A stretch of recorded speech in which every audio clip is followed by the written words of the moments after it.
ഇലക്ഷനിൽ ജയിക്കുവാൻ വേണ്ടി വോട്ടർ പട്ടികയിൽ പുറമേ നിന്ന് ആളെ കൊണ്ടുവന്ന് അവരുടെ പേരുകൾ ചേർപ്പിച്ച് വോട്ട് ചെയ്തിട്ടുണ്ടെന്ന BJP നേതാവ് ഗോപാലകൃഷ്ണന്റെ വാദത്തെ തള്ളി കേരളത്തിൽ നിന്നുള്ള മുതിർന്ന BJPയുടെ നേതാവ് മുൻ സംസ്ഥാന അധ്യക്ഷനുമായിരുന്ന K.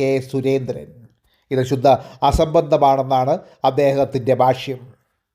എനിക്ക് LDF-നോടും UDF-നോടും നേതാക്കന്മാരോട് പറയാനുള്ളത്, 60,000 വോട്ട് ഒരു MLA പോലും ഇല്ലാത്ത പാർട്ടി ഞങ്ങളിവിടെ അനധികൃതമായി ചേർക്കുമ്പോൾ നിങ്ങൾ എന്ത് കണ്ടിരിക്കുകയായിരുന്നു? ഇവിടെ നിങ്ങളൊക്കെ പോയി തൂങ്ങിച്ചാവുന്നതാണ് നല്ലത്.